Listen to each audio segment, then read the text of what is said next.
Tech Sounds presenta Con su permiso.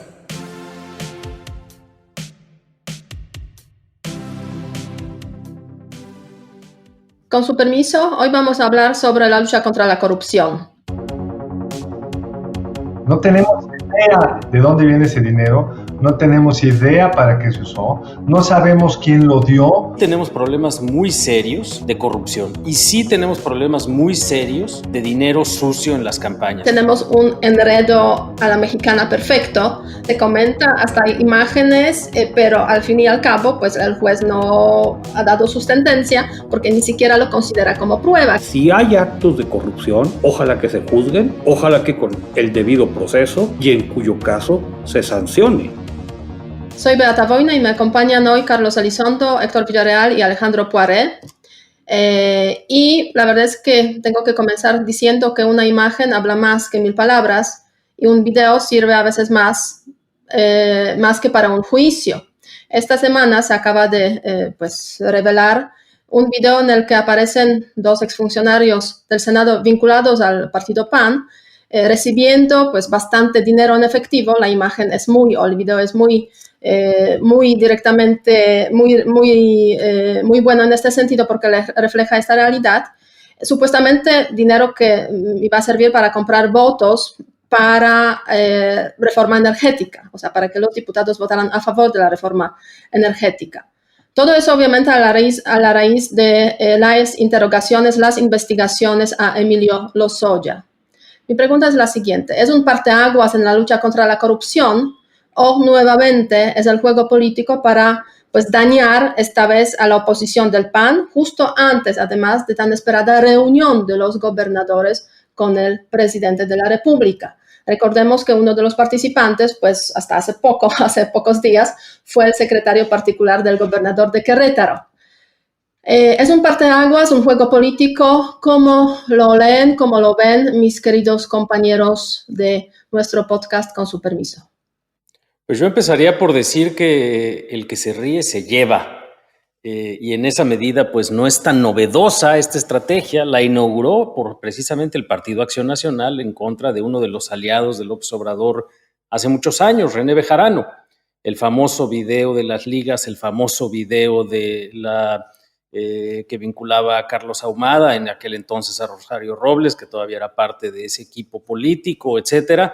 Y pues lamentablemente seguimos en esa prehistoria de la justicia y se siguen virtiendo los casos más en la palestra de la denuncia pública que necesariamente en la majestad de la justicia, por usar una frase que ahora se está poniendo de moda en Colombia, precisamente para tratar de centralizar de una forma adecuada la discusión respecto al juicio al expresidente Álvaro Uribe. O sea, se puede decir que la corrupción, pues la verdad es que es bastante larga ya en este país y ha afectado a todos. Por supuesto que es muy larga, ha afectado a todos. Se ha dicho muchas veces que esta se acrecentó en el sexenio de Peña Nieto, pero si va o no a ser un parteaguas, Beata, yo creo que dependerá de cómo se procese esa historia. Porque hoy lo que tenemos es un video que tú ya nos dijiste que fue para comprar votos de la reforma energética. Eso dicen. Lo que vemos es un video. Me recuerda aquel cuento de Borges donde en una tribu extraña decían que los malos se convertían en hormigas y la prueba de que eso sucedía es que había hormigas. O sea, lo único que tenemos es dinero. ¿Para qué se usó? No tenemos idea. ¿Tiene valor judicial? No tenemos idea. Es horrendo, es horrendo. Ahora, el problema es que como no lo está haciendo la justicia, sino lo está haciendo la filtración, no sabemos si ese señor tiene un video del Partido Verde y no lo sacó, un video del PRI y tampoco lo sacó, y quizás hasta de algún experredista que ahora es gobernador, el señor Barbosa. Si la justicia, para que sea justicia, tiene que ser pareja para todos. Lo otro puede ser muy útil políticamente, puede ser una buena catarsis social incluso, pero no es más que eso, un muy hábil uso de la imagen con fines políticos. A mí lo que me queda con todo esto es que las cosas tendrán que ser menos burdas. Yo creo que de todos colores y sabores van a aprender que las cámaras de los teléfonos funcionan, que esto es demasiado sencillo y probablemente quien quiera obrar mal se tendrá que cuidar más. Sí Pero tú das un preocupa. consejo para el futuro, Héctor. No sé si un consejo, Carlos. A mí lo que me preocupa, caray, es que más allá de todas las implicaciones jurídicas, y tú hablabas de eso, no están claras aquí, bueno, a quién implica, cuál fue la razón, va a tener validez a la hora de un juicio, no ocurrirá.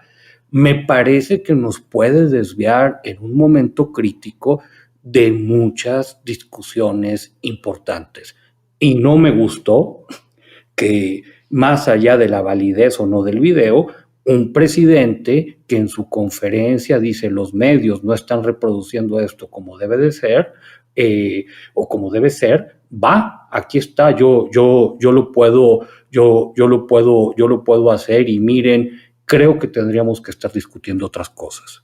Ahí hay un dato muy importante, Héctor, y qué bueno que lo tocas así, porque hay una columna del día de hoy, estamos grabando el miércoles 19 de agosto, muy dura de parte de Raimundo Riva Palacio, precisamente cuestionando el papel del presidente de la República en ser él quien personalmente le dé una mayor divulgación a este video, después de que fue él quien solicitó al fiscal general de la República que se dieran al conocimiento público los videos si es que existían, y recordando que precisamente el hoy presidente de la Suprema Corte de Justicia, Arturo Saldívar, elaboró una tesis muy precisa respecto al caso de Florence Cassés, en el cual precisamente se habla del poder corruptor de estos videos, de estas imágenes en el debido proceso. Y creo que, en fin, como bien decía Beata, hay corrupción desde hace mucho tiempo.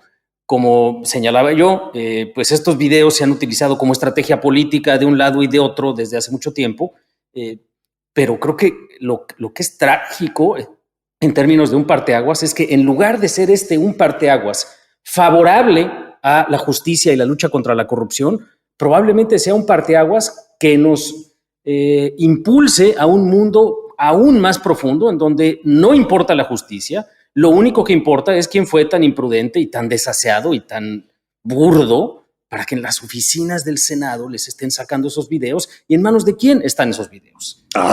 Eso es gravísimo, es decir, es gravísimo el hecho, pues, pero la implicación posterior para la construcción de un Estado de derecho en el cual los ciudadanos de a pie se sientan, nos sintamos más tranquilos, más protegidos, es desastroso. Sí es un parteaguas para peor.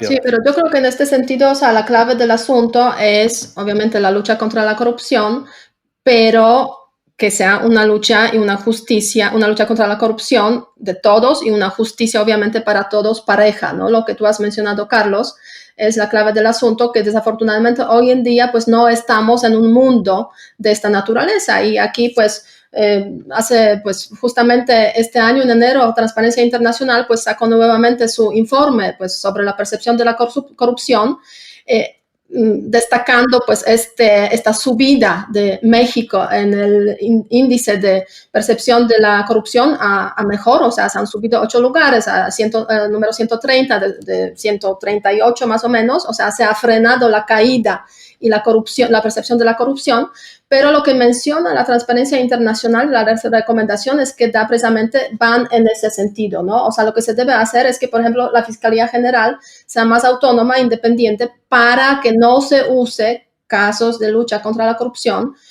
para fines políticos, ¿no? Es una de las recomendaciones. Veremos cómo se aplicará esta recomendación, cómo se tomará en cuenta esa recomendación. Por lo visto, pues no se toma mucho en cuenta, ¿no? Porque efectivamente el presidente acaba de pues, pedir que se revelen las pruebas y quizás es consciente de que de todas formas el juicio pues no va a acabar en ningún juicio serio, no va a haber ninguna condena, entonces está usando ya este asunto para pues los fines políticos. Pero es una pena para la lucha contra la corrupción. O puede haber una condena, porque también puedes controlar el sistema judicial. Pero para mí, a tu pregunta inicial, Beata, es, ¿qué es la gran diferencia de esto con el caso brasileño, que sí fue un parteaguas? La gran diferencia fue que ahí el proceso lo llevaba un órgano autónomo, independiente del presidente, que pues arrasó con quien aparecieron las pruebas. No fue un uso político consciente de cara a una elección intermedia, porque en el caso de Emilio Lozoya lo que es bien curioso es que ya se nos olvidó por qué está Emilio Lozoya en México. El juicio de extradición que se suspendió, pero las dos casos por los que acusan a Emilio Lozoya es porque recibió dinero de una empresa que se llama Odebrecht y de otra que se llama de Carlos Ancira, y que eso lo llevó a una serie de transacciones posteriores, en el 2014, la última de ellas. En ningún momento está el tema de los presuntos pagos a legisladores, ni mucho menos esta cosa tan evidente de llevar el caso hasta el expresidente Calderón con el caso de la planta de etileno 21, que no tiene nada que ver con Lozoya, es del 2010.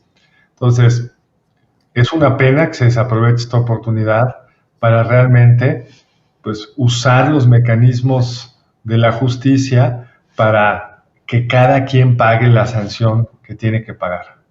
Y creo que aquí también podemos, compañeros, caer en unos errores de lógica terribles.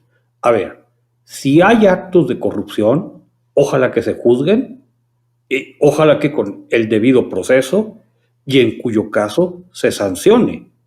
Aquí podemos caer en cuestiones como tan ilógicas y tan disparatadas como hubo sobornos a legisladores para la reforma energética.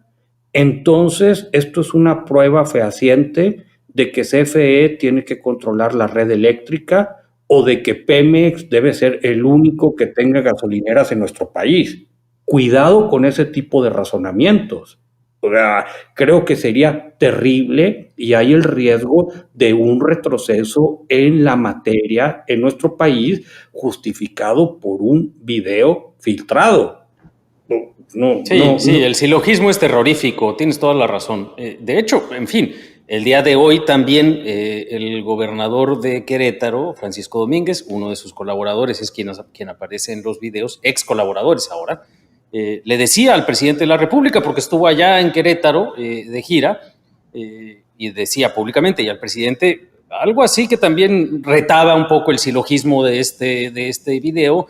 Dice, pues ¿cómo van a decir que me pagaron por apoyar una reforma que fue una reforma originalmente mía? Eso decía el gobernador, ¿no? Claro. E incluso ponía a su favor el hecho de haber propuesto cerca de 800 enmiendas a la iniciativa del presidente Peña Nieto. En fin, hay una serie de argumentos ahí pues, oscuros, pero tienes toda la razón, Héctor. La segunda derivada de esos silogismos perversos pues va a ser todavía la profundización de una política energética aún más contraria a la de la reforma, ¿no? Ahora, teniendo toda la razón, Héctor, otra vez bien interesante, partes del supuesto que ese dinero se usó para la reforma energética. Sí, claro que no está demostrado. Claro, que a lo mejor no es cierto. No ¿Y de quién viene? Idea de dónde viene ese dinero, no tenemos idea para qué se usó, no sabemos quién lo dio, porque quien lo da es el único que no se le entiende la voz, no aparece en el video, es claramente el delator del grupo. Entonces, con los hechos que tenemos, es que hay un señor que recibió dinero. Porque incluso la Fiscalía ha dicho que esto no son los videos de Lozoya. Eso dice la Fiscalía, entonces, pues, la verdad no tenemos idea, pero ya estamos concluyendo, el propio gobernador Domínguez concluye que no pudo haber sido él porque él no hubiera recibido dinero por la reforma energética. Deja entrever que quizá por otros temas sí, pero bueno, eso ya es otro tema. Bueno, así, yo diría que así tenemos un enredo a la mexicana perfecto, donde pues se dice, se comenta, hasta hay imágenes, pero al fin y al cabo, pues el juez no ha dado su sentencia porque ni siquiera lo considera como prueba, quizás. Entonces, sí, como digo, un enredo perfecto en el cual pues cada uno puede sacar lo que quiere y los que pues están con esta intención digamos del uso político pues también lo pueden explorar muy bien y lo hemos visto pues en esos días porque la pregunta siguiente la siguiente pregunta es ¿puede llevar eso a enjuiciar a los expresidentes mexicanos? ¿Hay base legal para eso? ¿Hay argumentos para eso? Por lo pronto el presidente propone pues hacer un referéndum y que lo organicen pues los propios ciudadanos, digamos, esa solicitud de referéndum, para que puedan mayoritariamente responder a la pregunta si consideran que se puede o no enjuiciar a los expresidentes o quizás a algunos de los expresidentes. Pues claramente desde el punto de vista jurídico es un sinsentido. No tenemos en México un sistema de jurados populares donde a través de encuestas o de consultas populares determinemos a quién se debe de enjuiciar y por qué no de paso ya enjuiciarlos, no sería el paso lógico subsecuente. Ahora, el caso jurídico de cada uno de ellos le compete determinar a un juez.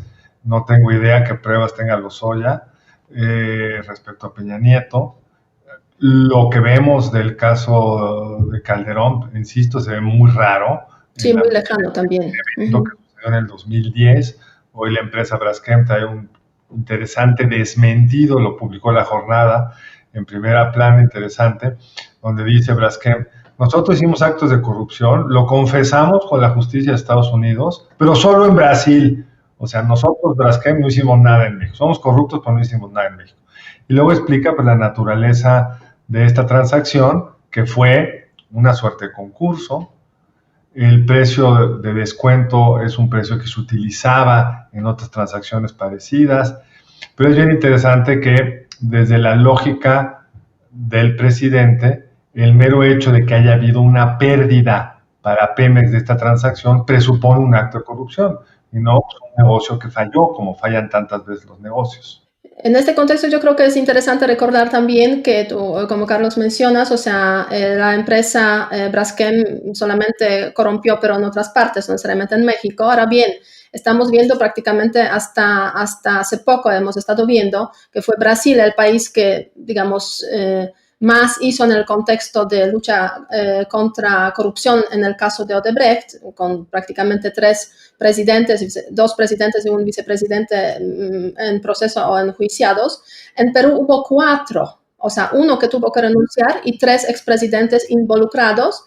Por ahí Colombia, Santos, estaba por ahí el asunto, pero al final se acabó sin ninguna consecuencias en Panamá. Y hay países donde efectivamente pues este asunto no tuvo conclusión, ¿no? Uno de ellos es México. Entonces, pues qué bien que se está investigando, pero es cierto que la investigación que se está haciendo, la verdad es que lo hacen de tal manera que puede hasta dañar la forma en la cual se debería luchar contra la corrupción, ¿no? Es un juicio, pero político básicamente, hecho por los que quieren hacerlo.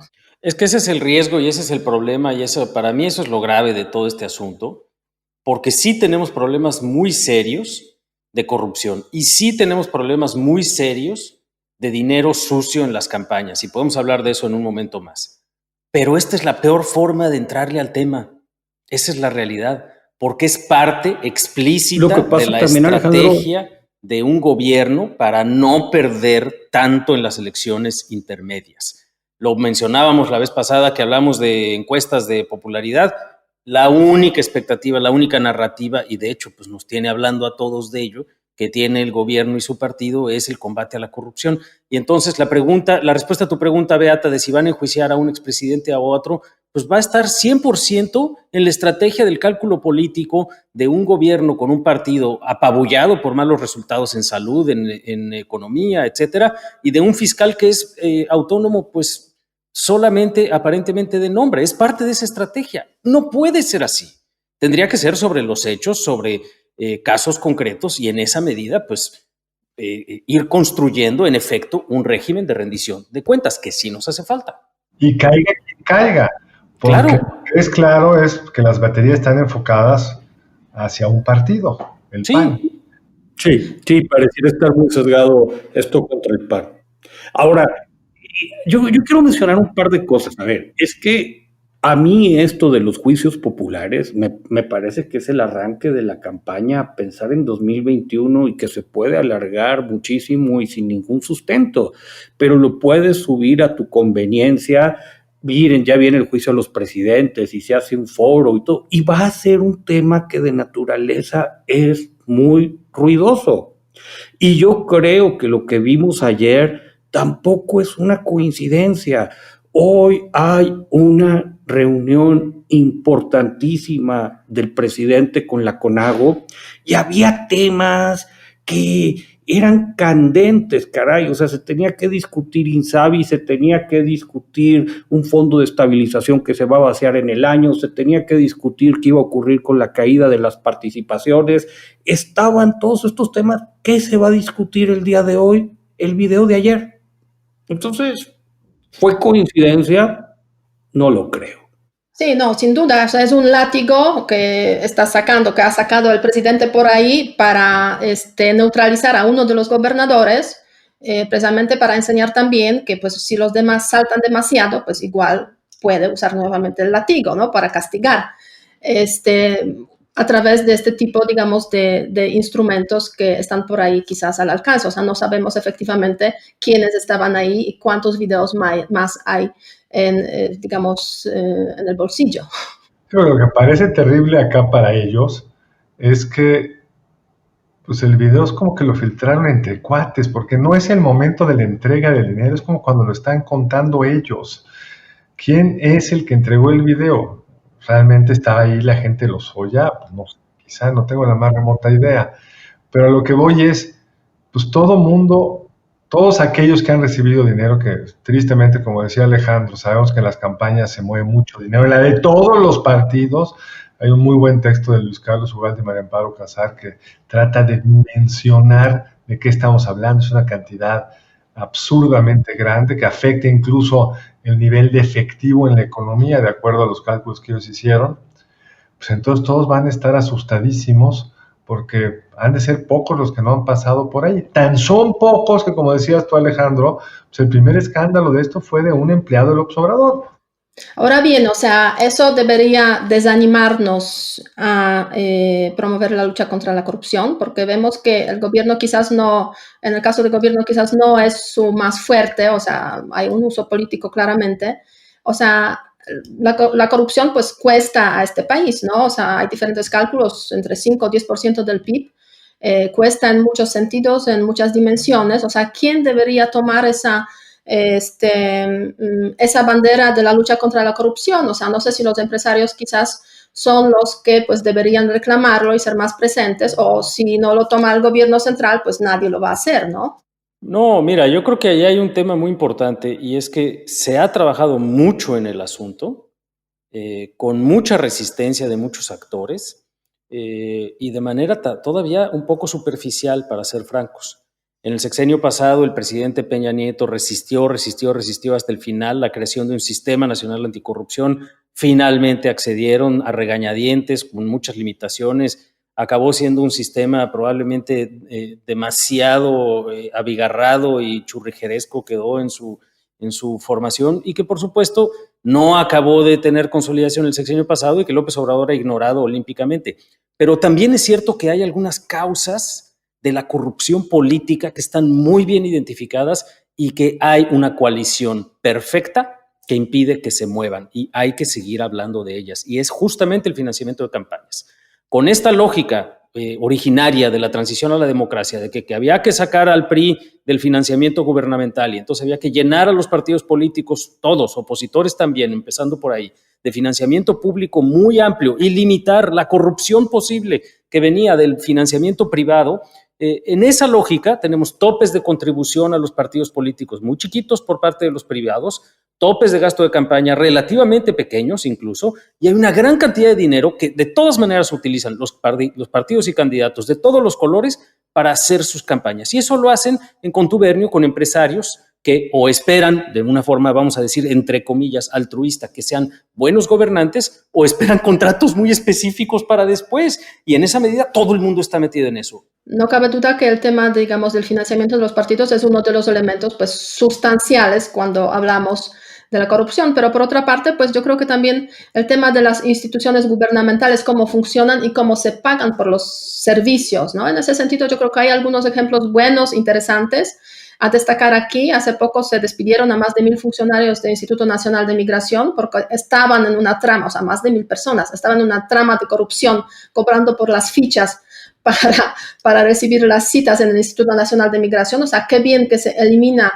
con este ejemplo tan sustancial esta trama y esta corrupción, pero obviamente pues hay muchísimo más que hacer en las instituciones públicas, ¿no? Y por otra parte, pues también la cultura empresarial y la cultura, digamos, diaria de todos nosotros que a veces preferimos dar dinero en vez de estar deambulando por lugares varios para solucionar un tema, pues es toda una cuestión de, por una parte, pues la incapacidad de las instituciones, incapacidad de los organismos para solucionar los problemas de los ciudadanos y también el hartazgo de los ciudadanos, ¿no? O sea, de los ciudadanos, de los empresarios que no pueden moverse porque todos quieren algo, ¿no? Pero tiene razón, digamos, ahí están varios ejemplos de dónde está el problema y cómo están las posibles soluciones. Sí, cobraban por las fichas migratorias de estos trabajadores, probablemente porque todo el régimen está diseñado para que eso pase, con todos estos absurdos requerimientos y todos los debes de sufrir como extranjero en México. Pues hay que rediseñar esos procesos para que no sea tan tentador. Si el problema es que la gente no está bien entrenada, no pasa con los controles de confianza adecuados, etcétera, pues hay que contratar bien. Pero si despides a estos para poner a los propios, pues simplemente vas a tener otros actores cobrando el dinero ahora. Sabemos, por ejemplo, que las licitaciones públicas, transparentes, etcétera, ayudan a bajar los riesgos de corrupción. Si empiezas a asignar directamente todo, que tú eres honesto, pues el riesgo de que se te empiecen a colar pues, todo tipo de contratistas extraños y que a los que alguien le está pagando algo, se incrementa muchísimo. Entonces sabemos qué se puede hacer. Pero la pregunta que se hizo Alejandro es la clave. ¿Quiénes son esas amplias coaliciones que no quieren que esto suceda y que están en lo electoral, sin duda, pero están más allá del electoral? Hay todo un ecosistema de empresarios acostumbrados a hacerse ricos de los contratos vinculados del sector público o los que requieren regulación gubernamental, como la industria inmobiliaria en la Ciudad de México, que se ha documentado algunas cosas horrendas entre gobierno y empresarios ahí metidos. Entonces tenemos un súper reto que los videos y la estrategia de hacer de esto un escándalo político difícilmente va a ayudar. Sí, mira, Beto, lo que pasa es que yo quisiera volver a tu pregunta original. ¿Va a ser esto un parteaguas? Pues yo creo que va a meter el tema de la corrupción, si de por sí ya estaba en la opinión pública, pues yo creo que esto lo va a elevar y eso es positivo. A mí me preocupa lo que se está recetando. Nosotros, me quedo con algo que decía Alejandro, toda esta discusión del sexenio pasado, la creación de un sistema nacional anticorrupción, que a lo mejor terminó con un diseño sumamente complejo, pero se quedó a la mitad. Y ahorita estamos viviendo, hemos insistido en otras emisiones del programa, en un desmantelamiento del Estado. Entonces, va a ocurrir este combate a la corrupción por medio de la voluntad del presidente y él directamente. Me parece que no debiera ser el tránsito por ahí del combate a la corrupción. Creo que tendría que ser una apuesta institucional y esa no se ve por ningún lado. O sea, sí es cierto, las instituciones son las claves y también en el contexto de la lucha contra la corrupción, una de las recomendaciones precisamente de Transparencia Internacional es seguir fortaleciendo, consolidando, de hecho, el sistema de anticorrupción que se creó hace relativamente poco, que está por ahí a medias, ¿no? Funciona a medias y funciona solamente, si funciona, es a nivel, digamos, federal. No está consolidado para nada a nivel de los estados, donde pues estamos conectados, digamos, y donde la corrupción pues se nota muchísimo, o a nivel de los diferentes poderes, ¿no? O sea, consolidación del sistema de anticorrupción, Fiscalía General Autónoma, Independiente, declaraciones patrimoniales, son esos tres ejes principales cuando hablamos de las instituciones y realmente persecución penal, ¿no? De los hechos. Y sabemos muy bien que justamente el Poder Judicial no es de los más fuertes en este país. Entonces el desafío es enorme y con el juicio a Lozoya pues no necesariamente pues se va a solucionar, se va a llegar a los resultados que realmente esperaríamos. Pero bueno, permítanme regresar a la encuesta de la semana pasada. ¿A quién se imaginan dirigiendo la reconstrucción después de la pandemia en México? Eso fue la pregunta, con una participación de nuestros seguidores que consideran que el sector privado, 65% respondió así, debería liderar la reconstrucción, mientras que al gobierno federal apuesta solamente casi 12% de los que nos respondieron y a gobiernos locales un poco más, 21%. Que no se necesita reconstrucción, consideran solamente, menos de 2%. Todos los que participaron nos muestran claramente que sí consideran que necesitan la reconstrucción, confiando más en los empresarios, sobre todo en los empresarios, un poco en los gobiernos locales y muy poco, 11%, 12% en el gobierno federal. Así que esa es la respuesta a esa pregunta de la semana. Y para esta semana, pues, queríamos preguntar pues algo muy sencillo, porque se está nos avecinando el referéndum sobre si se puede enjuiciar o no los presidentes, pues podemos hacer una encuesta breve. ¿Se debería enjuiciar a los expresidentes mexicanos por corrupción u otros cargos? Sí, no lo sé. La elección es muy sencilla en este contexto. A ver qué nos responden nuestros seguidores. Ojalá nos puedan seguir en nuestras redes con el hashtag con su permiso. Por lo que veo, todos coinciden en que aún nos queda un camino largo para conseguir el objetivo de un país sin corrupción. O por lo menos donde se castigue con precisión, con certeza, con frecuencia, pues. Así es. Muy bien, muchas gracias. Cuídense mucho y nos escuchamos en breve. Hasta luego. Muchas gracias al equipo del Tecnológico de Monterrey y de Tech Sounds. Productor ejecutivo de Tech Sounds, Miguel Mejía. Productora de Con su permiso, Alejandra Molina, y postproducción, Max Pérez. Les invitamos a escuchar el siguiente episodio de Con su permiso y el resto de programas de Tech Sounds en los canales de su preferencia.